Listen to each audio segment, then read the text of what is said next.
ప్రభుత్వం దాడులు చేస్తుంది అంటే కూటమి గెలుస్తుంది. ఆ భయంతో దాడులు చేస్తున్నారు. ఓడిపోయేవాడే దాడులు చేస్తాడు. ఓడిపోయేవాడే దాడులు చేస్తాడు. గెలిచేవాడికి అవసరం లేదు. భయపడుతున్నారు వాళ్ళు. మనల్ని చూసి భయపడుతున్నారు. మీకు ఉద్యోగాలు కానీ నిరుద్యోగ భృతి కానీ మీ అందరికీ ఆడబిడ్డల భద్రత కానీ ఆడబిడ్డల భవిష్యత్తు కానీ కూటమి ప్రభుత్వం చూసుకుంటుంది. నేను వైసీపీ వ్యతిరేక ఓటు చీలనివ్వను అని చెప్పిన రోజునప్పటి నుంచి మనందరం కలిసి ఈ రోజున ఒకవైపు దివ్య గారు, గీత గారు, ఉదయ్ గారు, బీజేపీ నాయకులు, తెలుగుదేశం, జనసేన నాయకులందరం ఒక తాటిపైన వచ్చి 5 కోట్ల మంది ప్రజలను రక్షించడానికి ఈ రోజున నిలబడి ఉన్నాం. ఇక్కడ తిట్లు తింటా ఉన్నాం, దెబ్బలు తింటా ఉన్నాం. అన్ని రకాలుగా ఇంట్లో ఆడవారిని కూడా సైతం తిట్టే పరిస్థితి ఉంది.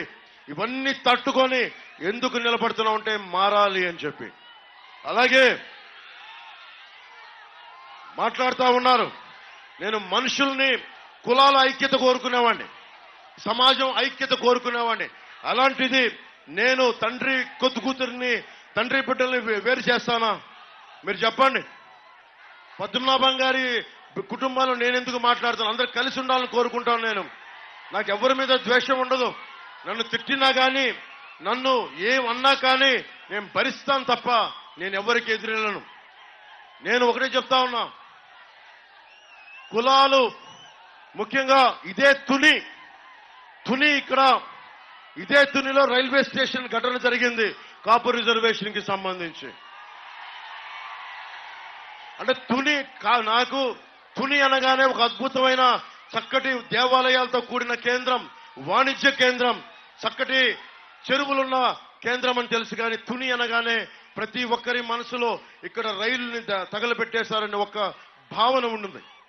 నేను దాన్ని చెరపడానికే 2018లో విజయవాడ నుంచి ఇక్కడికి నేను వచ్చి తుని అంటే రైలు దుర్ఘటన కాదు, రైలు తోటి సుఖశాంతులతో ఉండాలని ఒక సంకేతం పంపడానికి మొట్టమొదటిసారి పోరాట యాత్ర నుంచి నేను ఇక్కడ తుని రైల్వే స్టేషన్ లోనే వచ్చాను. నేను ఇక్కడ ఒక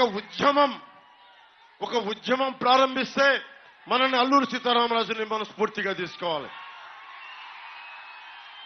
ఎంఆర్పిఎస్ ఉద్యమం ఉంది, కాన్షీరామ్ గారు ఉద్యమాలు ఉన్నాయి, బహుజన ఉద్యమాలు.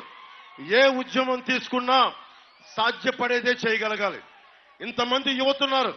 దశాబ్దం నుంచి నేను పార్టీ నడుపుతా ఉన్నా. నాకు ఆవేదన ఉంది, కోపం ఉంది, అన్నీ ఉన్నాయి. కానీ నేను ఏ రోజున యువతని రెచ్చగొట్టలేదు. నేను మిమ్మల్ని కాపాడేవాడినే తప్ప యువతని వాడుకొని నేను నా భవిష్యత్తు నిర్మించుకునేవాడిని కాదు. ఎంఆర్పిఎస్ ఉద్యమం కూడా ఈ 2.5 దశాబ్దాలుగా ఉంది. ఖచ్చితంగా అలాగే కూర్చొని ఈ రోజున ప్రధానమంత్రి గారి పక్కన కూర్చొని ఏబిసిడి వర్గీకరణ కూడా ముందుకు తీసుకెళ్లే అంత బలంగా నిలబడ్డారు. ఉద్యమానికి నేను ఇవ్వాల్సిన గౌరవం నేను ఇస్తాను.